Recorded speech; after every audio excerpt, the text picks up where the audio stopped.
Ang sabi nila, tuparin mo yung mga pangarap mo kahit gaano pa kahirap.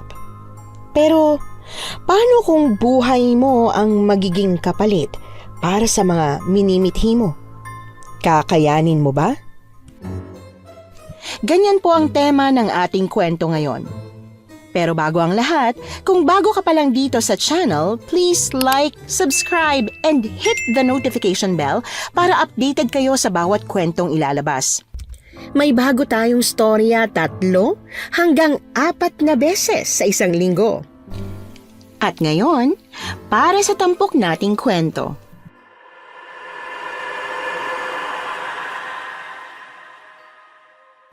Magandang araw, Miss Anne. Una sa lahat, Happy New Year sa inyo at sa mga tagapakinig sa channel na ito. Ako nga po pala si Keith, isang aspiring journalist. Ang kwentong ito ay tungkol sa pakikipaglaban namin sa mga aswang sa isang tagong baryo sa Bicol. Bakit late ka na naman ng uwi? Hindi ba ang sabi ko sa'yo, 8:00 ang curfew mo? Aba, anong oras na Ay, pasensya na po talaga.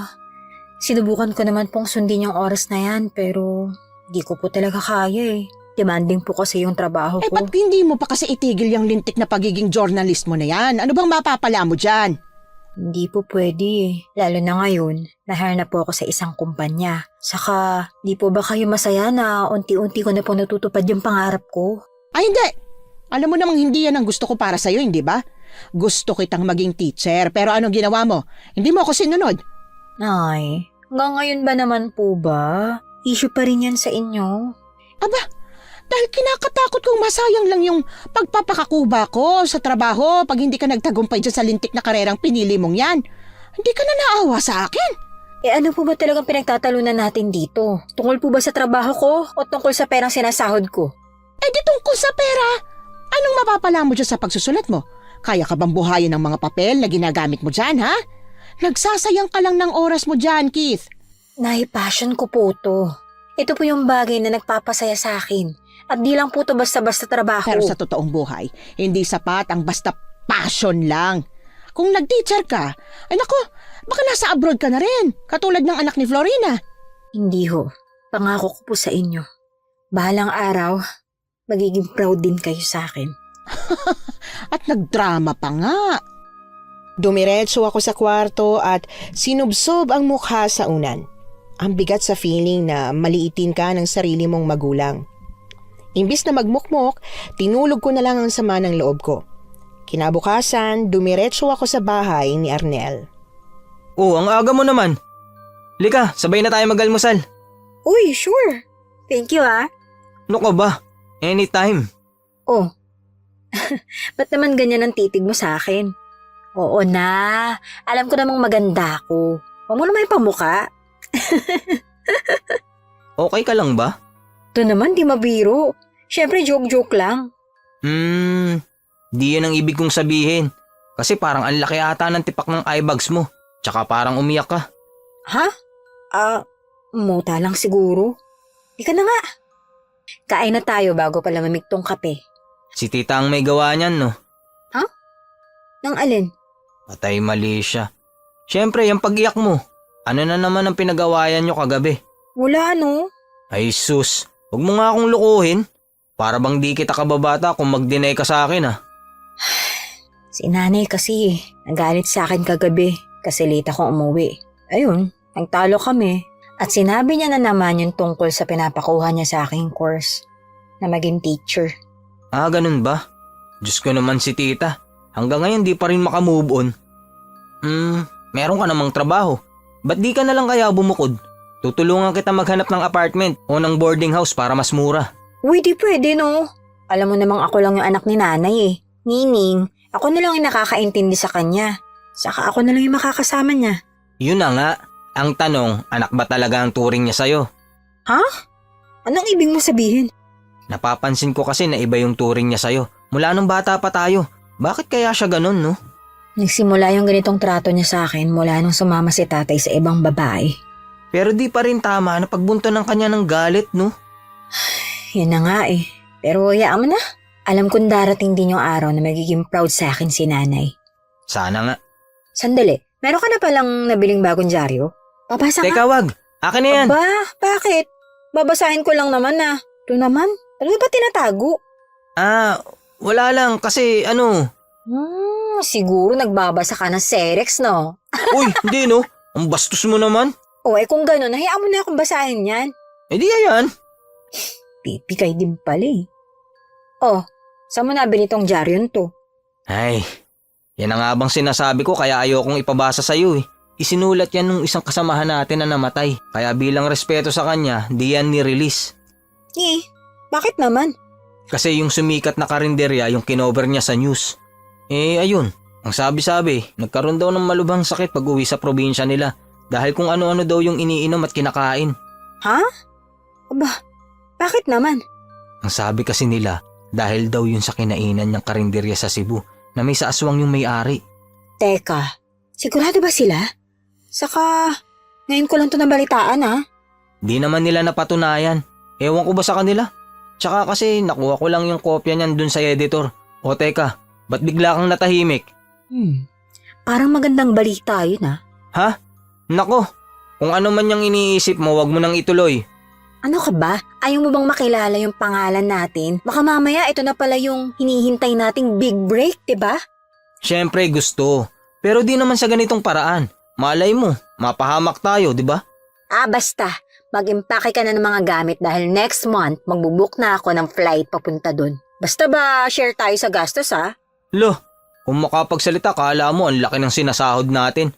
At saka pwede namang ikaw na lang. Marami pa kasi kung gagastusin eh. Maraming gagastusin o naduduwag ka lang? Kalalaki mong tao naniniwala ka sa mga sabi-sabi? Sus. Ay, sige na nga. Basta saglit lang tayo dun ha. Di pwedeng matagal at uuwi pa ako sa probinsya namin. Oo na. Ang dami pang sinasabi. Basta ngayon pala mag-impake ka na ng mga gamit ha. Makakalimutin ka pa naman. Ito talaga oh. Oo na, isisilid ko na agad yung camera sa bag ko, okay? Okay, sige. Buti pa nga kung ganun. Ay, teka lang. Tumatawag si nanay. Panandalian muna akong lumabas para sagutin ang tawag ni Nanay Esperanza.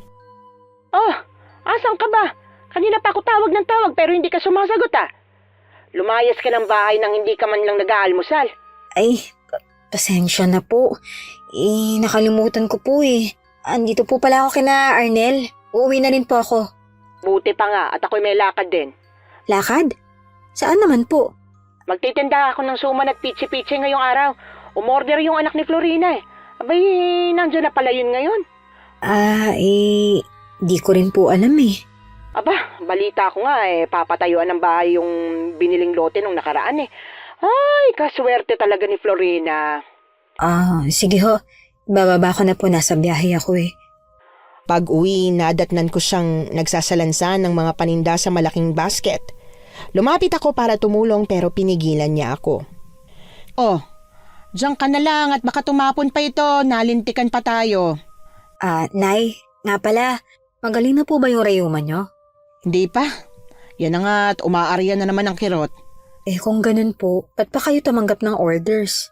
Anong gusto mong gawin ko? Tumanga lang ako dito sa bahay. Maghintay ng may mag-aabot sa aking pera na alam ko namang wala. Di naman po sa ganun. Ang ibig ko lang po sabihin, di ba dati, di nyo naman kasundo sila Aling Florina? Abay hindi nga. Mula kasi nung nakapag-abroad ang anak niya na yumabang na siya. Ba't po kayo pupunta dun kung ganun? Dahil kailangan eh. Malay mo, ma-offeran ako ng anak niya ng trabaho para sa'yo. Tsaka ano ka ba? Ang tagal na nung pagtatalo namin ni Florina, no? Kaya nga po. Pero Nay, kilala kita. Di ka basta-basta nakakalimot sa mga taong gumawa sa'yo ng kasalanan. Kahit na. Yung anak niya, hindi yun magtatagal dito. Malay mo, kapag merong trabaho doon na para sa'yo, makaalis ka na kasabay niya. Total, meron ka naman ng passport, hindi ba? Ay, yun nga po pala. Huwag na po kayong mag-abala na ihanap pa ako ng trabaho. Kasi, meron po akong bagong project. Lintik na. Tumanggap ka na naman ng project? Hindi ka pa ba talaga nadadala, ha? Hindi ba?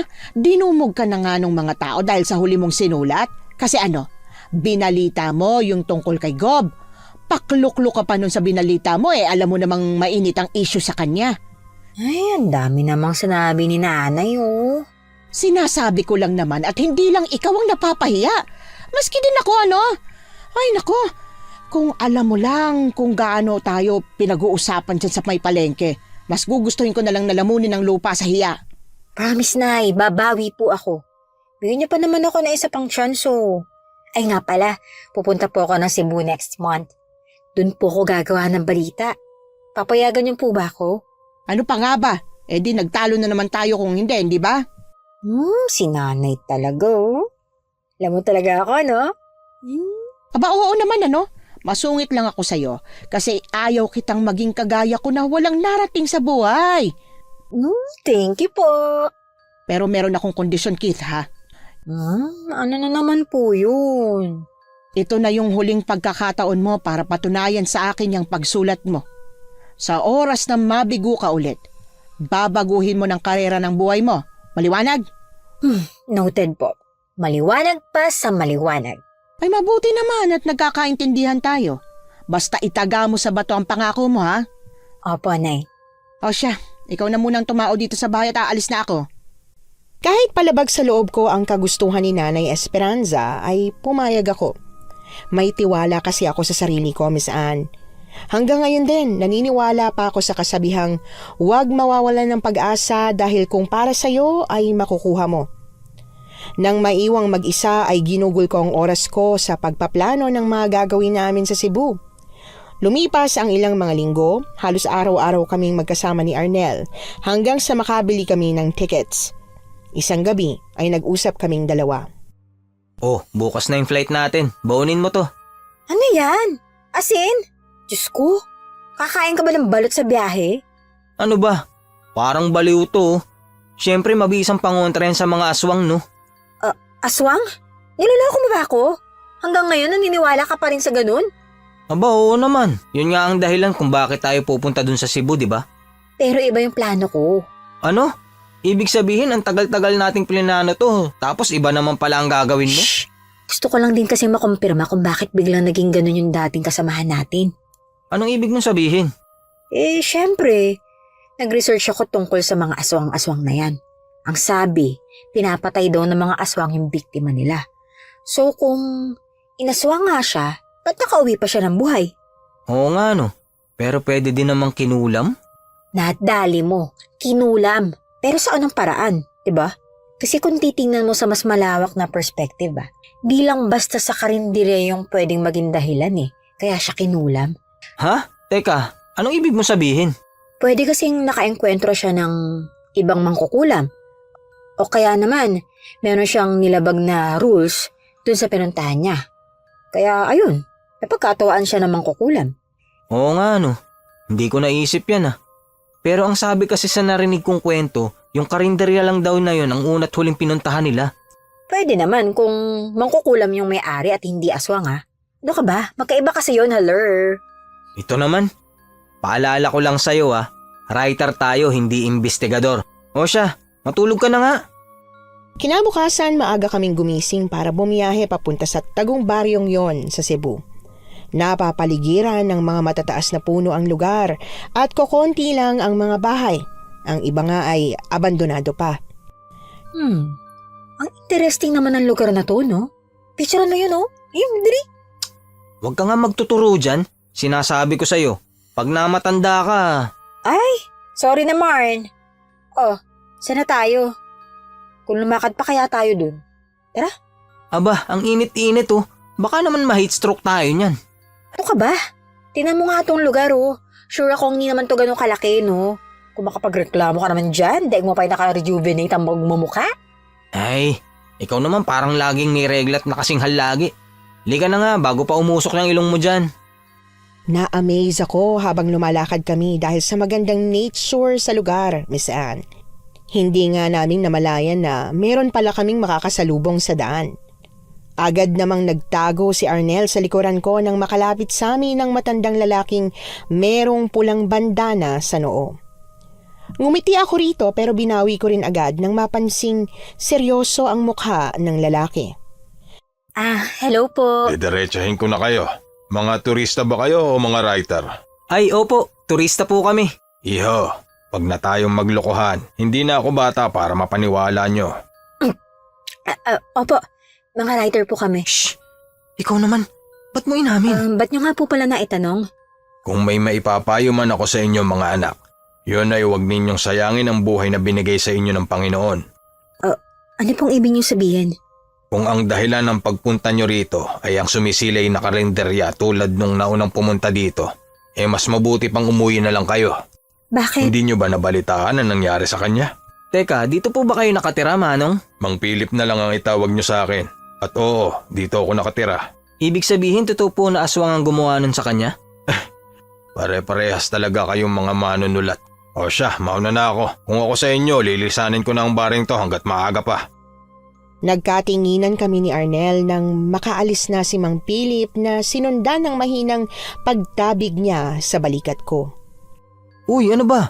Narinig mo naman siguro yung sinabi niya, no? Umuwi na tayo. Kailangan nandito na tayo, saka ka pa magbaback out? Aba, hindi natin pinulot yung pera na gastos natin dito, no?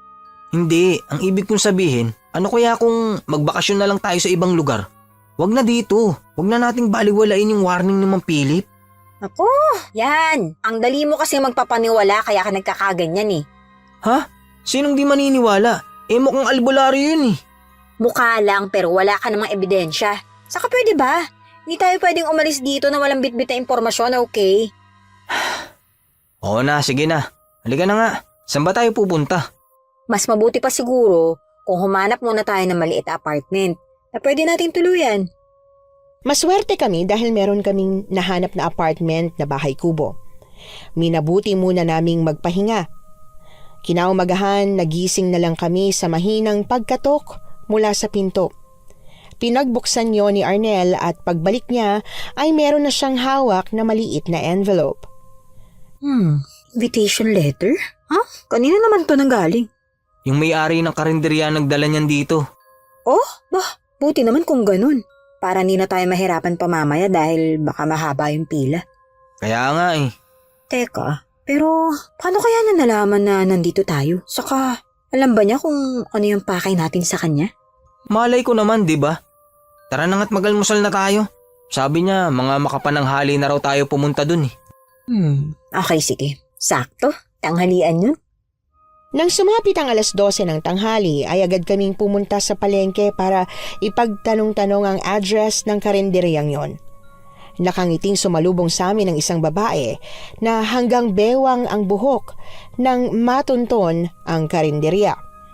Yan yung may-ari. Hello po. Kamusta po kayo? Maayos naman. Etong kasama mo, nakita ko na kanina. Ikaw, ngayon lang kita nakita. Ako nga pala si Aling Itay. Kit naman po ang pangalan ko.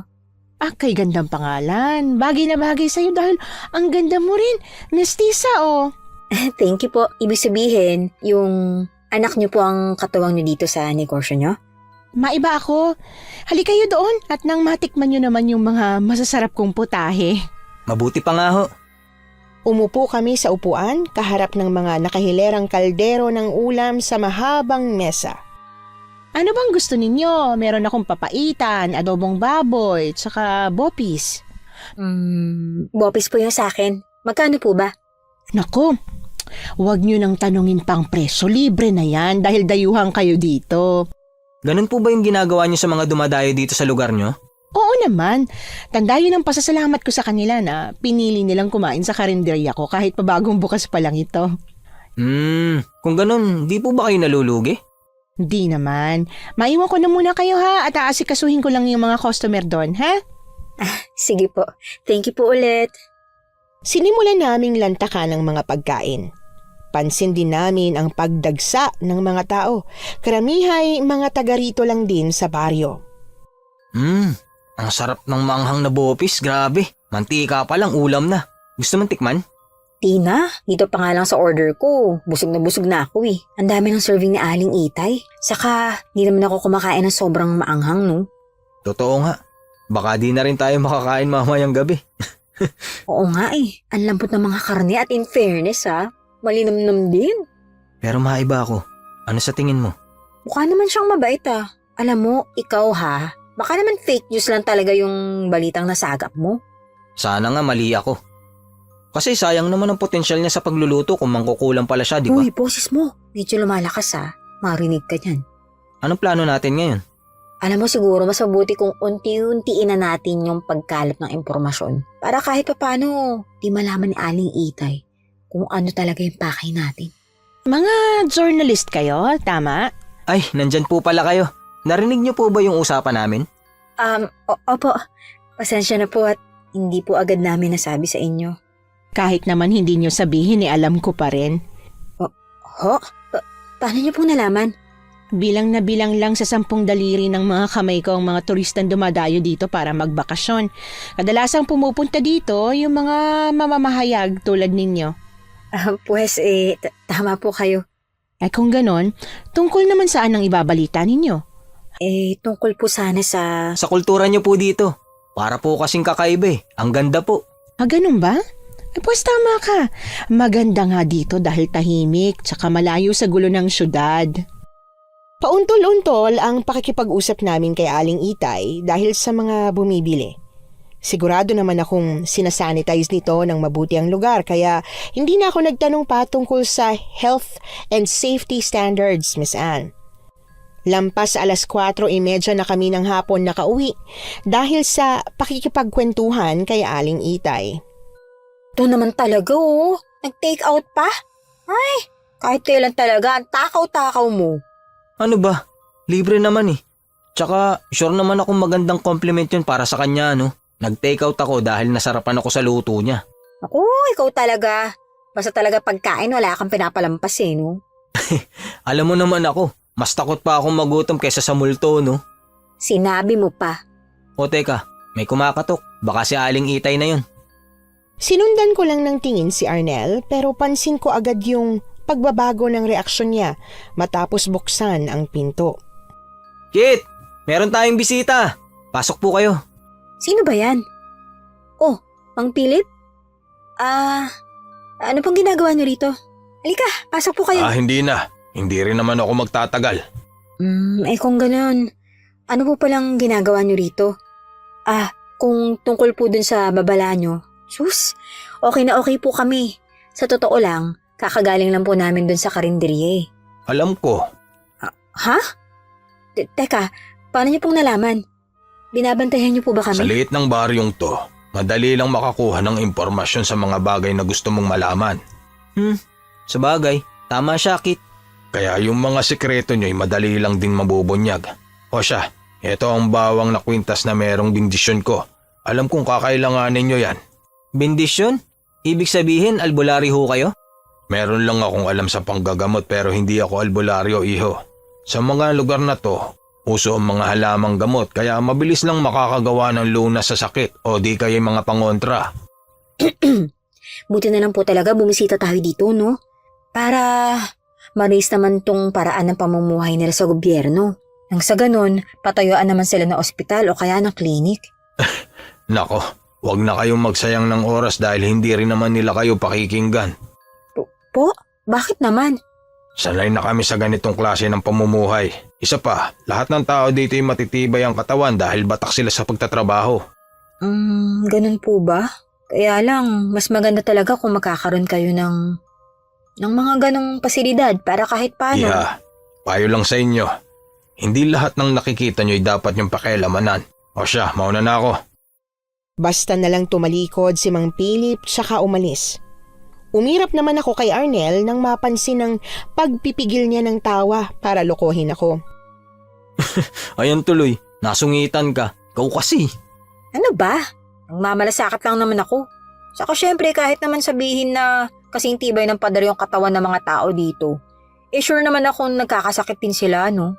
Ay, kahit na paalala ko lang sa'yo nandito tayo para gawin yung trabaho natin at hindi para mangampanya. Para ka kasing tatakbong mayor dito eh. Pero alam mo, mas bagay sa'yo maging barangay tanod. Ay, parang tanga to. Pero ano kaya kung magtanong-tanong na lang tayo sa mga tao dito kung ano ba talagang nangyari dun sa kasamahan natin? Total, sigurado akong alam nila yun. Adi ka ba? Di pa naman tayo nasisiraan ng bait para gawin yun, no? Pag ginawa natin yun, mas mapapadali ang trabaho natin. Pero kailangan natin ng ebidensya. Di nabash naman tayo kung wala, di ba? Sa bagay. Ay, 9 PM na pala. Matulog na tayo. Ayaw mo ba munang magpalipas ng oras sa labas? Maglakad-lakad muna tayo, O kaya naman, makipag-usap dun sa mga tao. Para naman di tayo na-out of place sa kanila, di ba? Aba, kung gusto mo, ikaw na lang. Di naman tutulad ng lugar natin. Isa pa, tamo nga. Ni ilaw sa poste wala dito. Ano na lang kung merong humila sa atin sa labas na kung ano, di ba? Basta aalis ako. Pala ka nga dyan? Uy, teka! Kulit mo talaga. Lumakad ako sa madilim na kalye, bit-bit ang ekstrang gasera. Wala nang masyadong tao sa labas kaya alerto ako. Hindi pa man ako nakakalayo na pansin ko na yung parang may nagmamasid sa akin sa loob ng kakahuyan. Hindi ko na sana yun papansinin pero bigla itong pumaswit sa akin kaya tumakbo ko pabalik. Nag-aalalang lumapit sa akin si Arnel. Oh, nangyari sa'yo. Para kang hinabol ng 10 kabayo ah.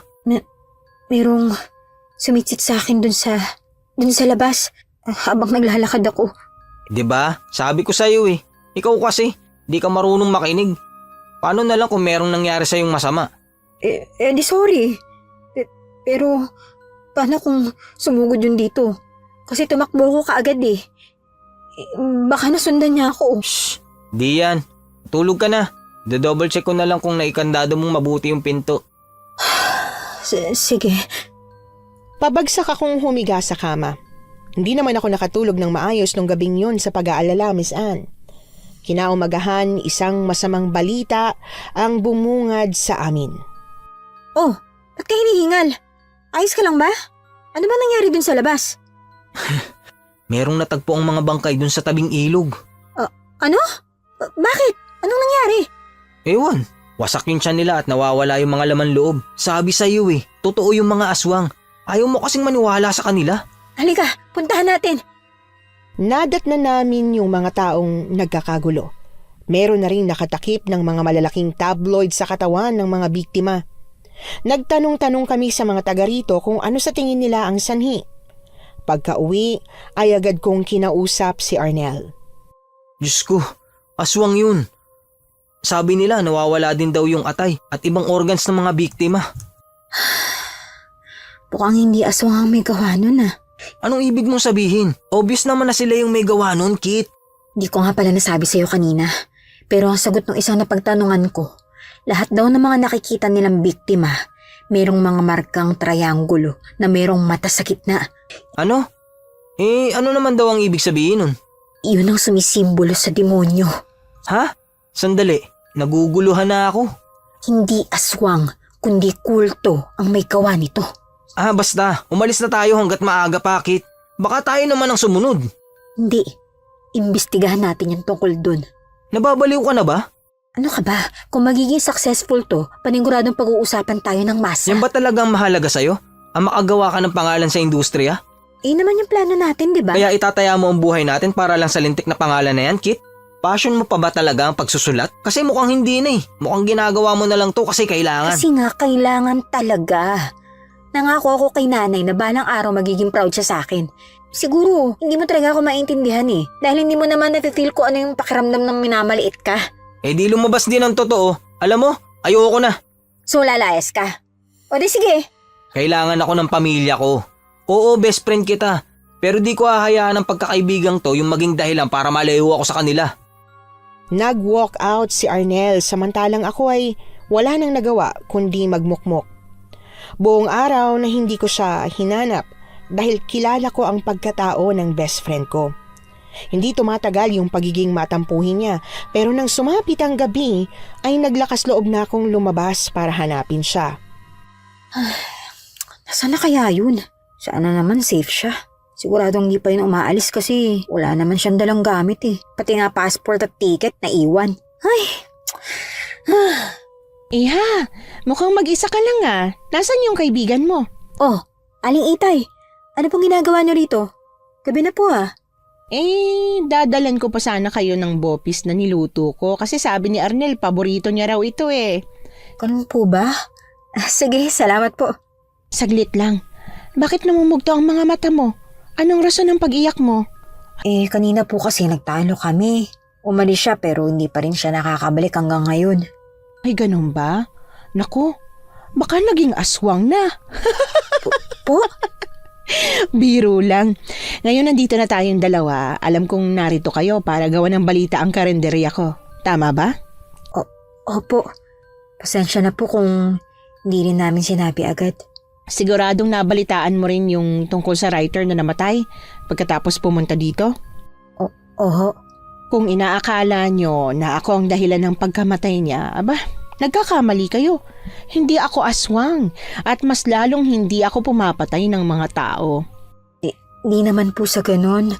Mabuti na yung nagkakaintindihan tayo. Opo. Wag po kayo mag-alala. Andito lang po kami para i-feature kung bakit sumikat agad yung negosyo nyo. Sana nga, mapangatawanan nyo yan, Iha. Yung mga nagsasabing aswang ako, yun yung mga taong naiinggit sa akin. O siya, mauna na ako ha. Ito yung bopis. Kahit wag mo nang isauli yung lagayan.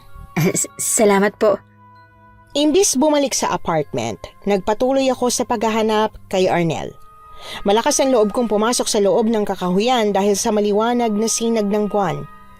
Kaya lang, napahinto ako sa paglalakad nang biglang magpatay-sindi ang gasera. Nang bumalik ang ilaw nito ay sakto namang merong nahagip na anino ang paningin ko. Sa pagkabigla ay naibato ko ang hawak. Namatay ang ilaw noon matapos mabasag. Imbis mataranta ay sinubukan kong pulutin ang mga bubog pero napaupo ako sa lupa nang makita ang isang nilalang sa harap ko. Sobrang itim, para na itong anino at tanging mapupulang mga mata lang nito ang nakikita ko. Nahagip ng sinag ng buwan ang matutulis at mahahabang pangil ng halimaw. Akma na sana itong susugod sa akin pero biglang umusok ang katawan nito nang biglang may magbuhos ng asin mula sa likod nito. Nanlaki ang mga mata ko nang makita si Mang Philip sa likuran nito, bit-bit ang buntot pagi. Kit, tumayo ka dyan. Halika rito bago ka pa masaktan yan. Teka lang po. Diyan ka lang sa likod ko. Kakalabanin ko lang ang isang to. Ano po ba yan? Mamaya ko na ipapaliwanag sa'yo. Basta isang aswangan nila lang na yan. Walang kahirap-hirap na tinalo ni Mang Philip ang aswang. Pagkatapos, dinala ako ng matanda sa bahay kung saan siya nakatira. Nanlaki naman ang mga mata ko sa pagkagulat nang makita si Arnel doon. Diyos ko, inabot ako ng 10 oras ng gabi kakahanap sa'yo pero nandito ka lang pala? Pasensya na. Ano ba kasing ginawa mo? Iha, kumalma ka muna. Mamaya na kayo magtalo. Gamutin muna natin ang sugat mo dahil marami akong ipapaliwanag sa inyo na sa palagay ko'y dapat niyong malaman. Nag-aalala ako, Arnel. Akala ko kung ano nang nangyari sa'yo eh. Alam ko naman yun. Teka lang, kukuha lang ako ng mga panggamot. Maupo ka muna dito, Kit. Salamat po pala sa pagliligtas niyo sa akin, Mang Philip ha. Kung wala kayo, baka nilapan na po ko ng halimaw na yun. Walang anuman. Mula nang tumungtong kayo sa lugar na to, hindi ko na inalis ang tingin ko sa inyo. Bagong yanggaw ang tawag sa kanila, isang uri ng aswang na nambibiktima ng mga tao. Ibig sabihin, sila po pala yung salarin sa pagpatay dun sa mga bangkay na nakita natin noong nakaraang araw? Mukhang ganun na nga, pero nakakapanibago. Ano pong ibig niyo sabihin? Kilala ang mga ganyang uri ng nilalang na nagbibigay ng sakit at kamalasan sa mga tao. Yun ang dahilan kung bakit iniiwasan kami ng gobyerno. Matagal na silang walang pakialam sa amin dahil sabi nila, misteryoso tong baryo dahil maraming taga rito ang nagkakaroon ng malubhang sakit. Pero hindi matukoy ng mga doktor ang pinagmula ng mga yun. Ganun po ba? Diyos ko, nakakatakot naman po. Kaya bago sa akin ang mga ito. Pero alam kong merong kinalaman si Itay sa mga krimeng ito. Po? Bakit po? Dahil napatay ko ang anak niyang aswang kaya naghihiganti siya. Mula nun, naging mangkukulam na siya. Kung ganun, ba't di niyo pa po siya tinalo noon? Mukhang maalam naman po kayo sa pakikipaglaban na. Hindi siya nag-iisa. Merong kultong nakaalalay sa likod niya, Iha. Ay, Diyos ko. Saan na pala nakinig na kami sa inyo nun pa lang? Pasensya na po. Hayaan niyo po. Bukas na bukas aalis na kami. Malabong mangyari yan. Nakabaon na sa hukay ang isang paa niyo nung araw pa lang na nagdesisyon kayong tumapak sa baryong ito. Pero matutulungan niyo naman po kami, diba? Kahit matulungan ko kayong lumabas dito, susundan at susundan pa rin kayo ng mga nilalang na yon hanggat hindi kayo napapatay. Kaya mas mabuting magpaturo tayo kay Mang Philip kung paano kalabanin ng mga hayop na yan. Andyan ka na pala.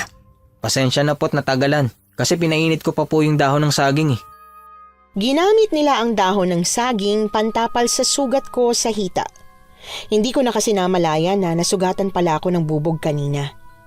O ayan, iwasan mo na lang muna ang paggalaw para hindi magdugo.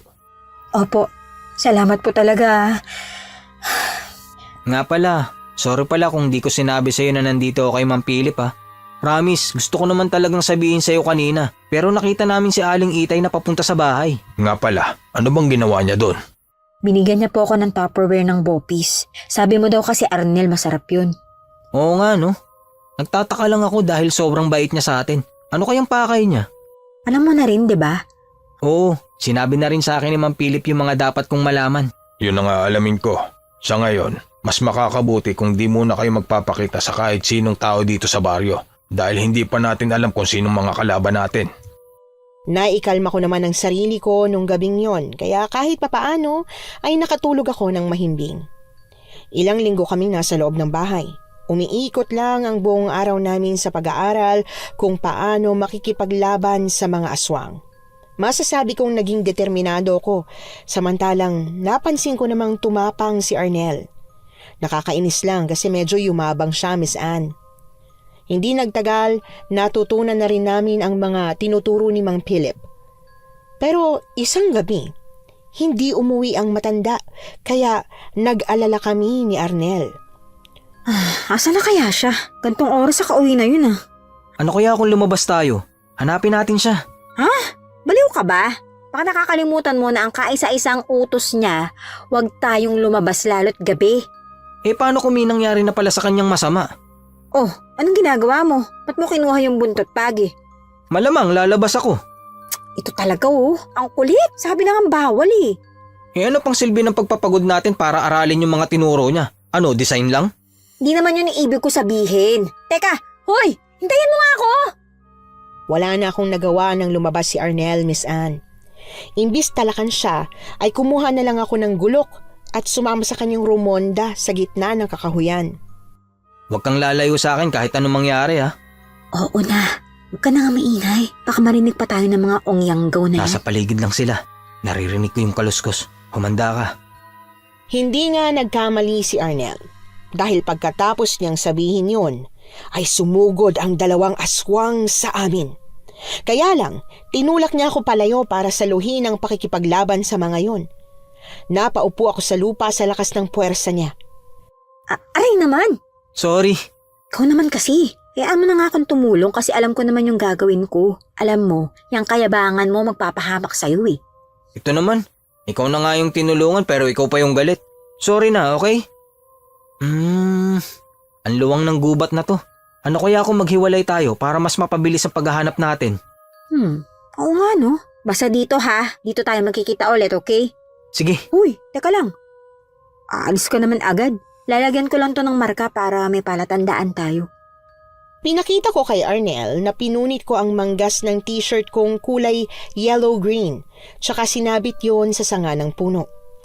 Lakas loob akong lumakad mag-isa palayo sa kanya. Sa kalagitnaan ng paglalakad ko ay nakarinig ako ng mga tawanan mula sa di kalayuan.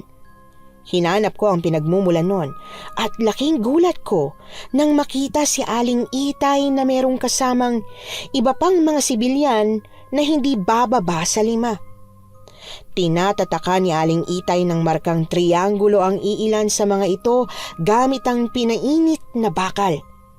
Hindi ko naman napigilang maduwal nang makita ang mga laman loob na nakalagay sa malaking plastik na binaba ng isa sa mga kasamahan ng babae. Doon ko na kumpirmang ang lahat ng yon ay galing sa mga biktimang natagpuan kamakailan lang.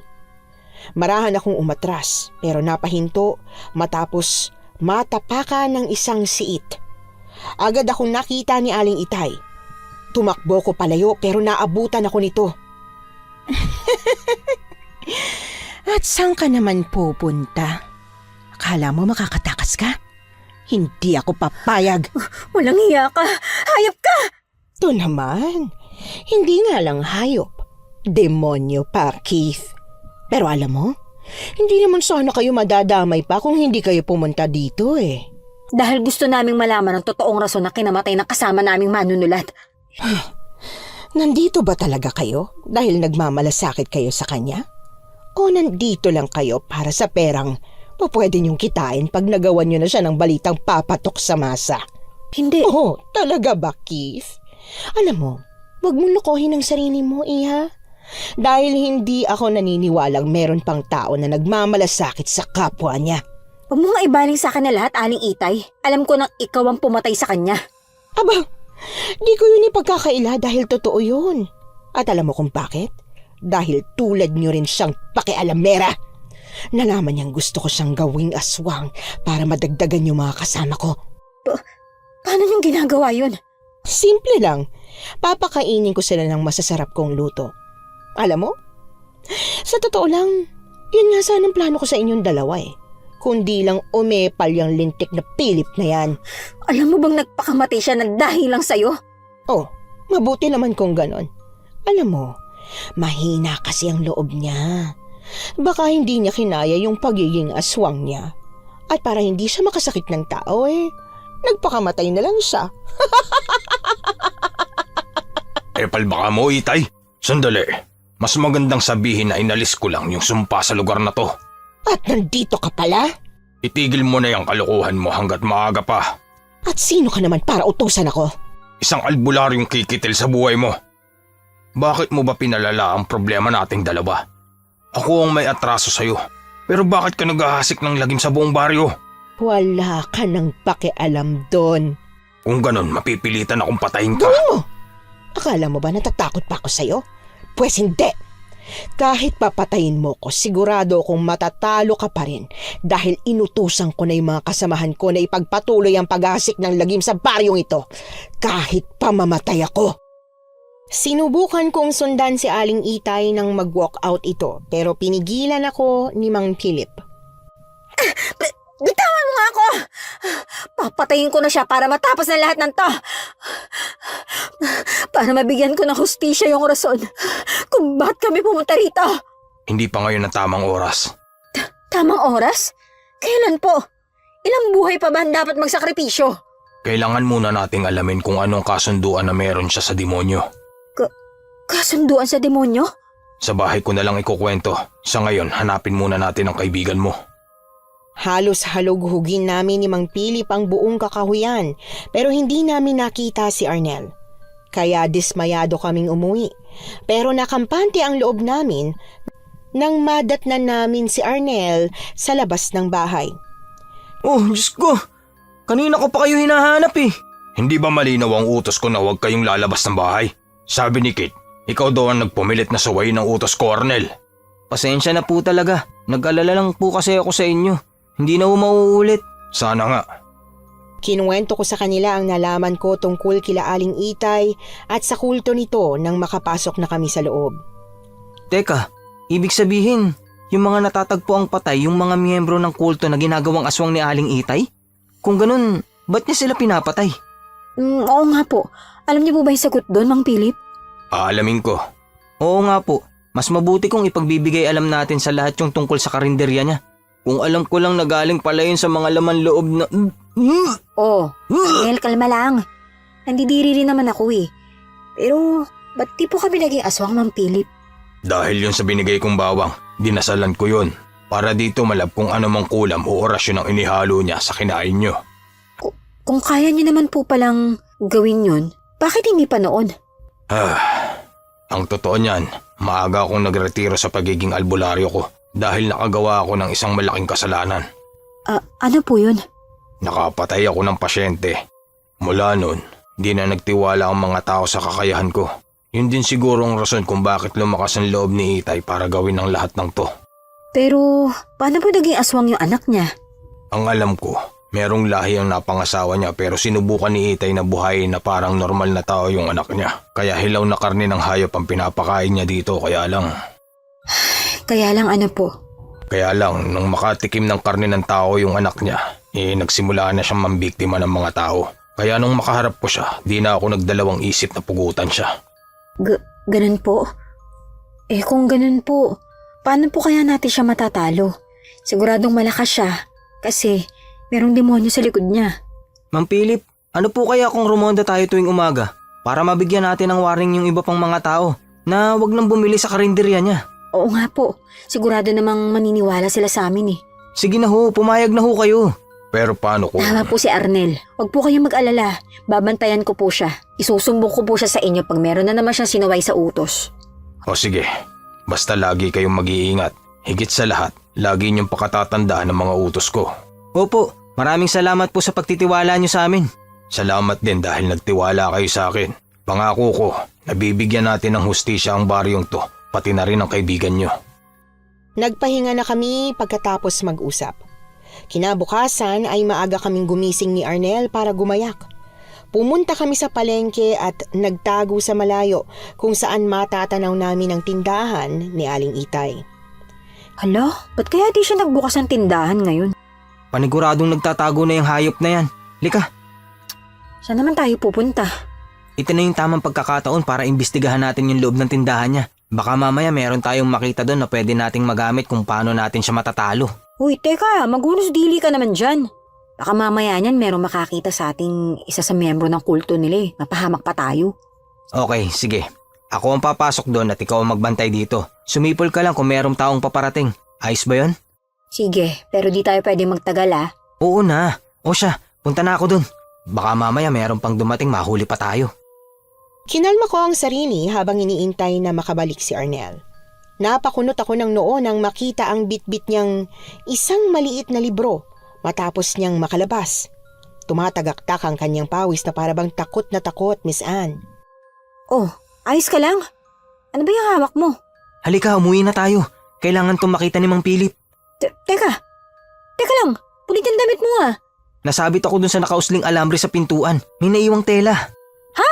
Kung ganun, balikan mo yung tela. Baka magamit pa yung pangulam sa'yo eh. Meron ng mga tao sa kanto kaya di na natin yun mababalikan. Tara na! Nadatnan namin si Mang Philip na nagluluto ng tanghalian pagka-uwi. Pinakita namin agad dito ang mga nakuha namin sa loob ng tindahan ni Aling Itay. Ano po ba yan? Pinasok ko yung loob ng karinderya niya at yan yung nakita ko. Meron pang papel at merong 11 na malalaking guhit eh. Ibig sabihin, nakipagkasundo siya sa demonyo na kailangan niyang pumatay ng 12 tao kapalit ng muling pagkabuhay ng uniko iho niya. Ano? Ibig sabihin, kailangan natin siyang pigilan na makapatay pa ng isang tao. Oo nga po. Desperada na siya. Ang librong to, ito ang ginamit niya para makausap ang demonyo. Nang sa ganun ay maisanla niya ang sarili niyang buhay kapalit ng kakayahan sa pangkukulam. Meron pa naman pong paraan para matalo natin siya, di ba? Oo, dahil sa darating na paglalaho ng buwan, ay doon niya isasagawa ang orasyon para buhayin ang kanyang anak. Ibig sabihin makakapagplano pa tayo. Wala nang oras para dyan dahil mamayang gabi na yon. Paano po pag nabuhay yung anak niya? Ano pong mangyayari? Ibig sabihin nun, nabigo tayo sa misyon natin. Mas mahihirapan tayong talunin sila. Ibig sabihin, pwedeng mamatay po ang lahat ng tao rito? Oo, iha. Pero huwag kayong mawalan ng pag-asa. Dahil pwede na tayong gumawa ng pangontra gamit itong mga nakuha niyo sa karinderya niya. Magpainit ka ng tubig, Arnel. Sige po. Pinagmasdan ko lang si Arnel na lumabas ng bahay para sundin yung utos ni Mang Philip. Pero ilang saglit lang, narinig namin ang palahaw niya. Nadatnan namin siyang nakahandusay sa likod bahay, namimilipit dahil sa sakit na iniinda. Inalalayan namin siya ni Mang Pili papasok sa bahay at maingat na inihiga sa papag. Aray ko! Tulong! Ang sakit ng tiyan ko! Kumalma ka. Ano po nangyayari sa kanya? Meron ba kayong gamot na naiwan nung pumunta kayo kanina sa karinderya? Wala ho, pero sumabit yung damit niya kanina sa alambre eh. Naiwan po yung tela. Teka, kinukulam po ba siya? Oo, iha. Kung ganun, meron pa po bang pag-asang makaligtas si Arnel? Meron pa. Kumalma ka't manalig ka lang sa Diyos. Kunin mo ang mga kandila dun sa likod. Sige po. Paikot na tinulos ni Mang Philip yung mga kandila bago sinindihan ang mga yon. Tinulungan ko itong umupo sa gitna ng mga kandila. Pinagmasdan ko lang ang matanda na isagawa ang orasyon. Tumatagaktak na ang pawis ni Mang Philip nang maimulat ang mga mata. Agad ko itong inalalayan nang mapansin ang panghihina ng katawan nito. Okay lang po ba kayo? Ano pong kailangan nyo? Inumin. Ito. Halika po kayo. Maupo po muna kayo rito. Kamusta po? Pumasok ako sa mundo ni Itay. Nakaharap ko siya dun. Naligtas niyo po ba si Arnel? Sa ngayon, oo. Pero di ko napuruhan si Itay. Mang Philip, Kit. Agad naming inasikaso si Arnel, Miss Anne. Bukod sa nangihina ang kanyang katawan, ay pansin ko rin ang pamumutla niya. Maya-maya pa'y nagpaalam si Mang Philip na lalabas muna para ipagpatuloy ang paggawa ng pangontra. Tutok na tutok ako sa pagbabantay kay Arnel hanggang sa manumbalik ang lakas niya. Oh, kumusta? Kumusta na yung pakiramdam mo?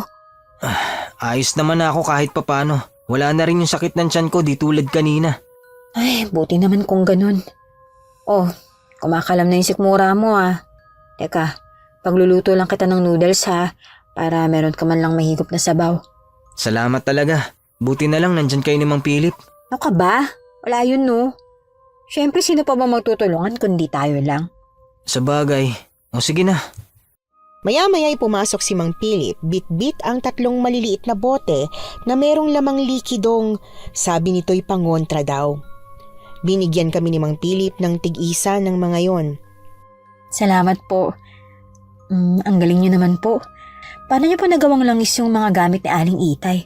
Kinuha ko yung langis sa katas ng nyug tas dinasalan ko. O paano naman po ito gagamitin? Ipapahid sa katawan? Parang manananggal? Hindi. Ipahid nyo lang yan sa mga armas na gagamitin nyo sa pakikipaglaban. O siya, lumulubog na ang araw. Kailangan pa natin maghanda. Wala kaming ibang ginawa kundi ang magdasal sa may kapal, Miss Anne. Humingi kami ng guidance sa Diyos sa pakikipaglaban namin sa mga aswang. Nang sumapit naman ang 12:00 ng gabi ay lumabas na kaming 3. Bit-bit ang aming mga armas. Bilog na bilog ang sinag ng buwan pero halos matakpan na ito ng mga maiitim na ulap. Sa kalagitnaan ng paglalakad, huminto si Arnel. Ay, ano ba yan? Halos 1 oras na tayong paikot-ikot dito sa Kakahoyan pero wala pa rin tayong nakikita mga kalaban Shh! Kumalma ka Arnel. Matatagpuan din natin sila. Natatandaan mo pa ba kung saan mo nakita yung kampo nila? Hindi nga Huwag na kayong magsayang ng oras na hanapin ang kampo nila dahil sigurado akong wala na sila doon. Kung ganun, meron po ba kayong ideya kung saan sila lumipat? Malapit ang mawala yung buwan baka mahuli na tayo sa oras. O kaya naman, humanap tayo ng isang yangyaw na yan. Tsaka natin paaminin kung nasan yung mga demonyong yun. Hindi ganun kadali ang gusto mong gawin, Arnel. Matalino si Itay at siguradong meron na siyang ginawa para protektahan ang mga kultong alay niya. Kung ganun, ano na pong gagawin natin? Sigurado ko sinisimulan na nila yung pagsasagawa ng orasyon. Talasan niyo ang mga pandinig niyo. Kailangan nating maging alerto. Sumunod lang kayo sa akin. Nagpatuloy kami sa paglalakad hanggang sa nakarating kami sa rumaragasang ilog pero hindi pa rin namin mahagilap sina Aling Itay. Dismayadong umupo si Arnel sa malaking bato malayo sa amin pero napahiyaw na lang siya nang merong kumalmot sa kanyang likuran. Bago pa man siya makatakbo palapit sa amin ay sinakal na siya ng nilalang na bagong yanggaw. Mas mabangis ang itsura ng nilalang kumpara sa huli kong makita ang aswang. Merong usok sa paligid ng katawan nito. Ano yan? Ba't ganyan yung itsura? Sabi ko na Walang hiya kang yanggaw ka! Eto sa'yo! Tumigil ka! Ako nang bahala sa kanya. Kahit anong mangyari, wag kang lalapit sa amin! Hindi nagdalawang isip si Mang Philip na sumugod sa nilalang na yon. Kaya lang, tumalsik si Mang Philip palayo ng kalmutin nito tulad ng ginawa kay Arnel kaya puro sugat din ang katawan ng matanda. Nakaramdam na ako ng takot dahil mas malakas ito kaysa sa amin. Buti na nga lang, nakuha ni Mang Philip ang maliit na bote sa bulsa at agad na isinaboy sa demonyong yon. Lumapit ako sa kanila nang mamatay ang yanggaw. Diyos ko, meron na kayong mga sugat. Teka, pupulit lang ako ng damit ko para may pantapal kayo sa mga sugat nyo. Salamat. Ikaw naman kasi, ba't ka ba kasi lumayo pa? Ilang beses ba namin sasabihin sa'yo na dapat hindi tayo lalayo sa isa't isa? Diyos ko, napakakulit mo. Ikaw ang papahamak sa atin, Arnel Alam mo kung bakit? Kasi feeling ko wala akong kwenta. Gusto kong bumawi sa inyo dahil pakiramdam ko lagi akong palpak. Tama na yan. Hindi ito ang panahon para magtalo-talo tayo. Ilang saglit pa'y kumidlat ng malakas kaya mas nataranta ko. Mas hinigpitan ko ang pagkakahawak sa buntot pagi. Diyan muna kayo. Haanapin ko lang yung kampo nila. Sandali, sasama kami Iha. Hindi ka namin pwedeng pabayaan na lang na mag-isa. Kaya ko ho. Mas mapapadali ako kung ako na lang ang maghahanap sa kanila. Pangako, babalik po ako ng buhay. Umalis na ako bago pa man ako maiyak. Kumaripas ako ng takbo papasok sa kakahuyan. Sa totoo lang, hindi ko alam kung saan ako pupunta kaya saglit muna akong huminto ng makaramdam ng pagkahingal. Mula sa kinaroroonan ko'y natanaw ko ang isang kuweba kaya dali-dali akong lumapit doon. Di na ako nagdalawang isip at agad na pumasok sa loob para sundin yung kutob ko, Miss Anne. At hindi nga ako nagkamali dahil narinig ko agad ang malakas na boses ni Aling Itay na umugong sa loob ng kuweba. Sinigundahan pa yon ng kulto. Bago ko pa man sila silipin sa nakita kong makipot na butas, napansin ko nang lumabas ang dalawang natitirang miyembro ng kulto nila kaya't nagtago ako sa gilid. Pagkalabas ng mga ito ay pumasok ako sa loob. Doon ko nakita ang isa pang kamiyembro nilang hubot-hubad at nakahiga sa malapad na bato. Katabi nito ang isang bangkay na naaagnas na ang katawan. Agad na tinuto ko naman kay Aling Itay ang hawak kong buntot pagi matapos magtangka na lumapit sa akin. Oh, buhay ka pa pala? Nasaan na yung mga kasama mo? Nilapa na ba sila ng mga kasama ko? Yun ang akala mo, Aling Itay. Teka, hindi na nga dapat kita nirerespeto eh. Dahil ang mga katulad mong demonyo, dapat binabastos. At sino naman kasing may sabi sa'yo na kailangan ko ng respeto mo? Total, nandito ka na lang din naman. Ba't hindi mo pa sabihin sa akin kung nasan yung dalawa mong kasama? Hindi ako tanga para gawin yun. At oo, tama ka. Nandito ka para bawiin ang kalayaan ng tao mula sa'yo. Garapal! Anong bawiin? Ikaw pa talagang may lakas ng loob na sabihin yan? Eh ako nga tong ninakawan nyo ng gamit. Dahil hayop ka! Desperada kang babae ka! Nakuha mo pa talaga isang layong kaluluwa mo sa demonyo, ah? Talaga? Dahil siya lang ang sinasamba ko. At kahit ano gagawin ko para sa anak ko. Wala ka talagang kasing sama. Ito, yung bangkay na dati mong suki sa karinderya. Ha? Hindi ka man naman nakukonsensya sa ginawa mo? Yung mga taong yan sumuporta sa'yo sa negosyo mo. Tapos ngayon, inaali mo pa sa demonyo. At sino may sabi sa'yo na yan lang ang huling alay ko? Alam mo, palibhasa ikaw, hindi mo ko maiintindihan kasi yung Nanay Esperanza mo, walang iya. Ano? Paano mo nalaman tungkol sa kanya? Ang hina naman ang kokote mo. Nanigas ang buong katawan ko nang bumulaga sa paningin ko si Nanay Esperanza na nakagapos sa likod ng kurtina na hinawi ni Aling Itay. Bukod sa dumudugo ang binti ni Nanay Esperanza, ay meron ding maliit na laslas ang kamay nito. Nay? Ano pong ginagawa niyo rito? Nandito ako para iligtas ka, anak. Kasi nag-aalala na ako sa'yo dahil ilang linggo nang delayed yung flight mo. Pero Nay, di ba po nag-usap na tayo? Oo, pero bilang nanay mo, hindi ako makakapayag na masaktan ka ng hayop na Itay na yan. Pero paano po kayo? Ang drama nyo naman. Tigilan nyo na nga yan. Ay teka, hindi. Sige, ituloy nyo na yung pamamaalam nyo sa isa't isa dahil pagdating ng mga kasama ko, itutuloy ng ritual. Baliw ka nga talaga, Itay. Ito sa'yo! Akma ko na sanang ihahampas kay Aling Itay ang buntot pagi pero natigilan ako nang ilabas niya ang voodoo doll tsaka tinusok-tusok. Sinigundahan yon ng pag-inda ni Nanay Esperanza sa sakit sa iba't ibang parte ng katawan. Ituloy mo ang pakikipaglaban sa kanya. Huwag mo na akong alalahanin pa, anak. Hindi kita pababayaan dito, Nay. Sa likod mo! Bago pa ako makaharap ulit kay Aling Itay, ay isang matigas na bagay na ang pumukol sa ulo ko. Nawalan ako ng malay, Miss Anne. Pagkagising ko, ay ako na ang nakagapos sa isang matabang kahoy na poste. Nakita ko si Nanay Esperanzang nakahiga sa malapad na bato. Isang manipis na bestida ang suot nito at parang paralisado na. Samantalang ako naman ay pilit na kumakala sa pagkakatali ko pero naubos lang ang lakas ko sa sobrang higpit nun. Maya-maya pa narinig ko na ang nakakapanlokong tawa ni Aling Itay. Tamang-tamang pagkakaroon mo ng malay, iha. Sisimulan ko ng orasyon para sa muling pagkabuhay ng anak ko. Utang na loob! Nagmamakaawa ako sa'yo. Huwag mo papatayin si nanay. Kahit ako na lang. Siya na lang ang meron ako. Please lang o. Nakikiusap ako sa'yo. Papatayin? Aba, hindi ko naman siya papatayin, ano? Ang kailangan ko lang naman ay dugo niya para makumpleto na ang orasyon ko. Pwede ba? Tama na to. Alam kong meron kang galit sa Diyos.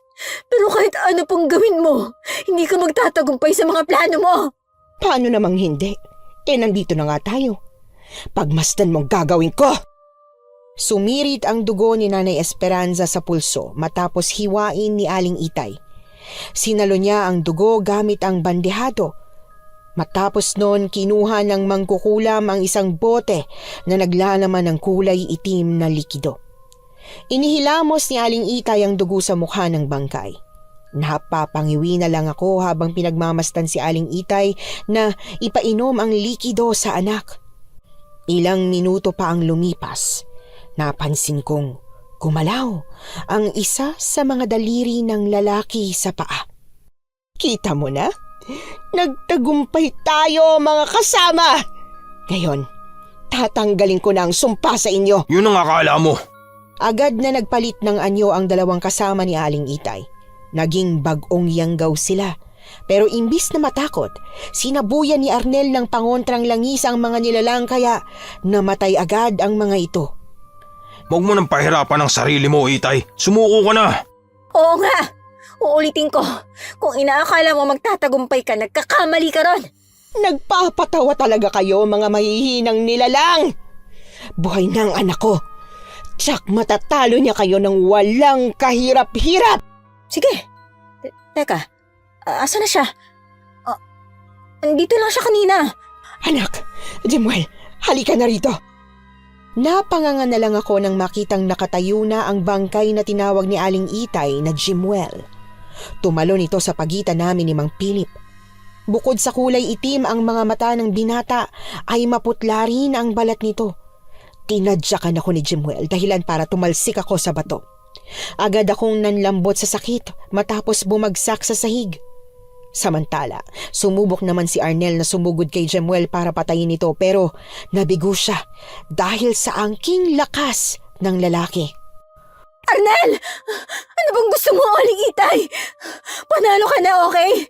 Hayaan mo naman kami mabuhay, oh. Nagmamakaawa ako. Alam mo, buti na lang talaga't marunong akong makisama eh. Sige, hahayaan ko kayong mabuhay. Pero meron akong kondisyon. Ano? Ako na ang magiging Diyos nyo. At hindi lang Diyos-Diyosan yung wala namang kwenta. Hindi. Huwag kang mawala ng pag-asa, Kit. Tulad na sinabi ko sa'yo, manalig ka lang. Manalig? Manalig saan? Ano? Sa Diyos nyo na hindi naman kayo matulungan? Alam nyo, nagsasayang lang kayo ng oras. Kung ako sa inyo, kumampi na lang kayo sa amin para hindi na tayo magtalo-talo pa. Kahit patayin mo na lang kami, Itay. Di kami tutulad sa'yo. Masama ka. Demonyo ka. Demonyo! Nagsalita ang tapang-tapangan. Hoy, para ipaalala ko sa'yo, hindi ka pa absuelto sa kasalanan mo sa akin, ha? Nag-effort ba kayong nakawin ang mga gamit ko? Sa lupa lang din naman kayo pupulutin? Hindi ba, Jemuel? Humalakhak ng malakas si Jemuel tsaka tumingin ng masama sa amin. Hindi siya ang anak mo, Itay. Produkto siya ng demonyo. Kaya pwede ba, itigil mo ng pagiging desperado mong mabuhay pa siya. Dahil kahit kailan, hindi na mangyayari yun. Wala akong pakialam kahit na may sa demonyo pa siya. Ang importante, magkasama kaming dalawa. Ikaw, ano meron ka? Hindi ba? Iniwan ka na nga ng pamilya mo dahil, ikaw ang baliw! Oo, nagkamali ako. Oo, Dumating sa punto na halos isuka na ako ng mga tao dito sa baryo.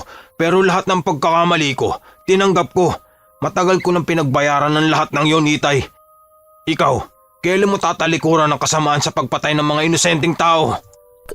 Kasamaan? Ganun ba yun? Kasamaan ba ang ipaglaban ng anak? Ang anak na binawi niyo sa akin? Masisisi mo ba ako, Philip? Tulad ng gusto kong maintindihan mo. Lahat ng bagay, lahat ng pagkakamali natin ay kailangan nating pagbayaran. Eh ano ngang mali ko? Anong pagkakamali ko para parusahan ako ng lintik na Diyos ninyo? Kinonsinti mo ang anak mo sa masama niyang gawain, Itay. Pinanlakihan ako ng mga mata ng ibato ni Arnel ang hawak na gulok kay Aling Itay. Pero mabilis na kumilos si Jemuel para sa lagi nito. Walang kahirap-hirap na sinalo ng lalaki ang patalim. Hayop talaga kayo, mga hangal! Tapusin na natin to! Ama, laban sa ina. Ako na lang ang kalabanin mo, Itay. Tutal sa akin naman nagsimula ang lahat ng to hindi ba? Talagang matapang ka pa rin Pwes, sige! Pinanood lang namin ni Arnel na maglaban sina Aling Itay at Mang Philip. Akala ko madedehado sa laban si Aling Itay dahil wala siyang hawak na kahit na anong armas. Pero mali ako. Dahil bukod sa agresibo niyang mga kilos, ay meron din siyang kakaibang lakas. Agad na napansin kong naging kulay pula ang mga mata ni Aling Itay. Walang kahirap-hirap niyang iniilaga ng bawat pagtaga sa kanya ni Mang Philip. Bumagsak ang katawan ni Mang Philip matapos niyang suntukin. Inipon ko naman ang natitirang lakas ko para tumayo. Kung kanina ay pinanghihinaan na ako ng loob, ngayon naman ay gusto kong iganti ang mga kasama ko. Pasimple kong dinukot sa bulsa ang bote tsaka nilagok ang kakaunting langis na laman nun. Ewan ko ba kung bakit ko yun ginawa, Miss Anne. Wala na akong pakialam kung malason man ako pero parang meron kasing bumulong sa akin na gawin yun. Umasa akong manunumbalik ang lakas ko pero sa huling pagkakataon ay nadismaya na naman ako. Napatingin ako kay Arnel. Umiling-iling lang ang kaibigan ko sa akin. Senyas na wag na akong maglakas loob pang lumaban kay Aling Itay. Sa kabilang banda ay isang malakas na halakhak naman ang narinig ko mula kina Aling Itay nang humarap ito sa akin. Ano? Papayag ka na ba sa gusto kong sambahin mo ako? Nagbago na ang isip ko, Itay. Oh, talaga? Bakit? Nakita mo naman siguro ang ginawa ko sa albularyong ipinagmamalaki nyo, no? Nilampaso ko lang naman ng walang kahirap-hirap. Tama nga siya. Dapat manalig ako sa Panginoon na dapat hindi ako panghinaan ng loob. At higit sa lahat, dapat hindi ako kumampi sa mga masasamang katulad mo. Wow! Nakakatakot naman yung katapangan mo, Iha. Alam mo, huwag kang umastang parang meron ka ng napatunayan sa mundong ito. Tingnan mo nga yung nangyari sa nanay mo. Lahat yan. Lahat kasalanan mo. Dahil yun sa katigasan ng ulo mo. Hindi. Hindi totoo yan. Anong hindi? Akala mo ba? Hindi sinabi sa akin ng nanay mo ang lahat ng tungkol sa'yo?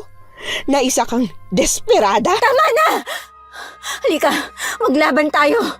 Ipakita mo yung sinasabi mong lakas mo. Marahan akong pumikit at nag-sign of the cross. Taimtim akong nagdasal. Pagdilat ng mga mata ko, ay ramdam ko yung biglaang panunumpalik ng lakas ko. Wala na rin akong nararamdamang kahit na anong sakit sa katawan ko na kanina'y iniinda ko. Imbis na magpasinda kay Aling Itay ay sarkastiko akong ngumiti sa kanya. Halata ang inis sa mukha niya pero pinanlakihan siya ng mga mata nang mailagan ko ang pagtadyak niya sa akin. Paano mo nagawa yun? Ano namang akala mo? Ikaw lang ang may karapatang maging malakas? Hindi, no? Meron mang demonyong tumutulong sa'yo, pero meron naman Diyos na tumutulong sa amin. Ganon? O sige, eto sa'yo! Agad akong tumakbo para saluhin ang itak na hinagis ni Mang Philip sa akin. Narinig ko ang palahaw ni Jemuel matapos kong saksakin si Aling Itay. Nag-aagaw buhay ang babaeng bumagsak sa harap ko. Mas naging agresibo naman si Jemuel na umatake sa akin. Parang aso ang binatang naglalaway sa gigil, Miss Anne. Imbis na matakot, ginawa ko ang lahat ng makakaya ko para talunin ito na siya namang nagawa ko. Hindi ko alam kung paano ko nagawa yon at kung paano ako nagkaroon ng kakaibang lakas, pero sa puntong ito ay mas tumibay ang paniniwala ko sa Diyos. Lumapit ako kina Mang Philip at Arnel para tulungan silang makatayo. Bakas ang pagtataka sa kanilang mga reaksyon. Paano mo nagawa yun? Ang lupit mo ah. Sabi ko naman sa'yo, Iha. Magtiwala ka lang sa sarili mong kakayahan at sa Diyos eh. Pero paano si nanay? Maliligtas pa ba natin siya? Huwag kang mag-alala. Mukhang hindi naman tinuluyan ni Itay ang nanay mo eh. Kaya oo. Arnel, halika, buhatin natin siya. Ay, sige po. Aray, ang sakit ng katawan ko. Oh, ayos ka lang? Oo, liga na. Ala-alalay ni na Arnel at ni Mang Philip si Nanay Esperanza na hanggang ngayon ay paralisado pa rin, Miss Anne. 5:30 na ng umaga nang makarating kami sa bahay.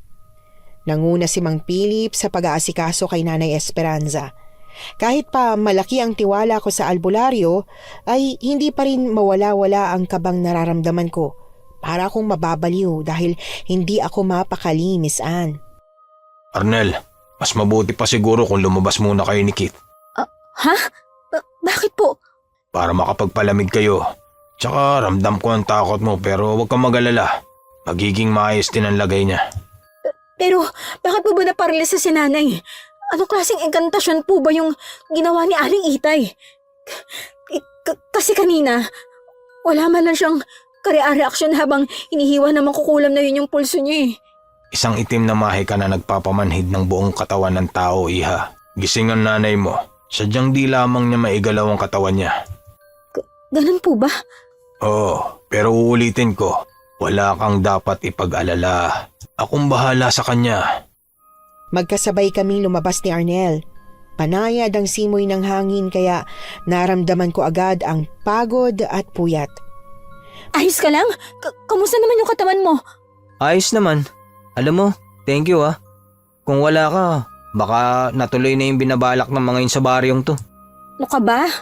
Dapat nga ako pa yung magpasalamat sa inyo eh. Kasi sinuportahan niyo ako.